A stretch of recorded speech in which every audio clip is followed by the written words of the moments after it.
Hi, this is Cindy Presgraves with Cindy's Realty Group by EXp, and today I'm going to talk to you about to renovate or not to renovate before you sell.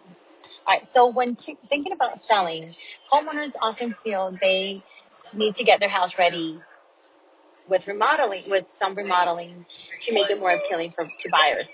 However, with so many buyers competing for available houses right now, renovations may not be as vital as they would be in a more normal market.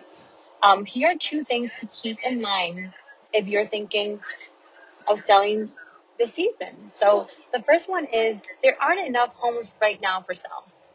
So a normal market would have a 6-month inventory, a supply of houses for sale, but in today's housing inventory sits far below that benchmark. So that means houses are not even lasting 21 days. So I'm going to tell you a little bit more about this. According to the National Association of Realtors, which is NAR, there's only a 1.9-month supply of homes available today. As a result, buyer competition is high and homes are only on the market as below about 21 days. So during which times, we're receiving multiple offers um, from hopeful buyers. So that means, keep in mind that offers are around, compared to last year and this year, we're receiving 3.7 offers per house. Last year was 2.1. So that tells you a lot. So in a competitive market that's moving so quickly, it makes sense to sell your house when buyers are scoping homes up as fast as they are being listed. Spending costly time and money on renovations before you sell your house might just mean you'll miss that key window opportunity. While certain repairs on your house may be important, your best move right now is to work with a real estate advisor to determine which improvements are truly necessary and which are likely not to, are deal breakers for buyers. So today, many buyers are more willing to take on home improvement projects themselves in order to get home thereafter, even if it means putting in a little bit of extra work. So I'm going to explain to you, and I'm going to tell you what it says here, but at the same time, I'm going to also let you know what I've been going through with a few of my sellers. So when it comes to a number of home improvement projects completed, Generation Z homeowners are leading the pack, completing an average of 3.5 projects. Millennials are closely follow the Gen Z, taking on average of 3.3 projects, followed by Gen X at 2.8 projects, taking, boomers complete an average of 2 projects, and the silent generation completed the fewest projects on an average of 1.8 per household. So I wonder which category I fall through. I bought a new house a few years ago, so I'm still working on a few things, doing little project by little project, but I'm not doing it myself. I'm actually having someone else do it for me.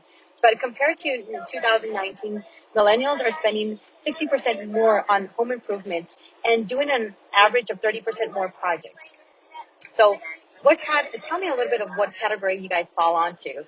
So in this market, it may be wise to let future homeowners remodel the bathroom or the kitchen to make that design decision that are the best for specific taste and lifestyle. So you know what? Some of them will love that agreeable gray. Some of them will love that black room. So it all depends on what type of buyer you're going to get for your home. As a seller, your dollars and time might be better spent working on cosmetic updates, like refreshing some paint, power washing the exterior, instead of over-investing in your home with upgrades that the buyers may change anyway. So, like I said, work with a real estate professional to determine the key projects that will maximize your listing without overdoing it. So in my case, I have a client that they're going to be putting their house in the market in a few months, but carpet needed to be fixed, paint and all that, um, so or change. So there's a few things that are cosmetic that are being repaired. I have another client that they're looking at. Um, there's holes on the siding that they're actually repairing. So those are cosmetic things that are actually things that need to be done. So, hey, not totally like remodeling the kitchen or anything. So in this case, yes. Number 2, focus on getting a good return on your investment. When planning any bigger projects to tackle, you and your real estate agent will want to discuss the potential return on your investment. So, and if those projects are worth the cost, some homes do not need a kitchen or bathroom renovation. It's going to be a little bit of light coat, clean, and freshly paint or change appliances. But don't do that. Just talk to me and we'll see bathroom renovation, roof repairs, and other major work. But definitely not all of them. You might be surprised by how well your house could um, could be fair in today's market. So Hanley Wood states the 2020 cost versus value report shows a predictable increase in cost for all 22 remodeling projects, but a consistent dip in the perceived value of those projects at the time of the home sale. So don't go crazy about remodeling your home. As estimated by real estate professionals in more than 100 metro areas across the U.S., the results in a slight downturn on the return on investment for nearly all projects relative to the trends we saw in the last year's report. So ideally, homeowners are getting ready to move to try to avoid overinvesting in big renovations. If they won't make that money back when when they sell their house, according to the 2020 State of Spending report from Home Advisor. So I'm going to tell you a little bit. I have let's say, a potential client. In this case, he wants to spend. I think they quoted him like $10,000 or $15,000 for a retention wall for his backyard. He's not going to get that money. He's not going to get that money back. And I've told him, but let's see what happens. In this case, this is the report that I'm telling you guys. Look, don't overspend on your property or anything. Talk to me, talk to a real estate professional to see what are the projects that are needed to be worked on and things that are not necessary. So that's really important. So the average household spending on home services rose to 13,138, an increase over last year's survey's results, where homeowners did projects spent 9,081 on an average in 2019. So people are actually working on house projects more as a buyer. So you move into a new house, you know what, you want to do a lot of things. So this is why don't spend a lot of money on those renovations, especially if you're going to spend $50,000 on a new kitchen renovation and then selling it and you're not going to get that money's worth.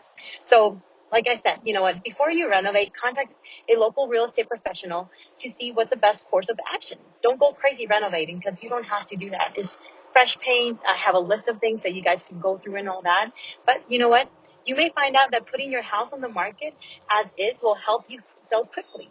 So, and it may result in the best return of investment. So you might get more money than you expected on that. And you're even probably spending more money than you thought. So, you know what? Just talk to me, talk to a local real estate professional, and we can go from there. So, but every home is different. You know what? And in this case, but a conversation with your agent is mission critical to make sure that you make the right move when the selling season is on, which is now. I mean, I've been talking to different clients, and I've had a lot of clients that are getting their house ready, and it's just fresh paint, deep cleaning. That's all it counts. So, and I want to let you guys know that we're in a strong seller's market, and that means that you have the leverage to sell your house on your terms. So let's connect today to determine if renovating is the best way to spend your time and your money before you sell. So this is Cindy Presgraves with Cindy's Realty Group by EXp, and I look forward to seeing your comments and share this video. Have a nice day.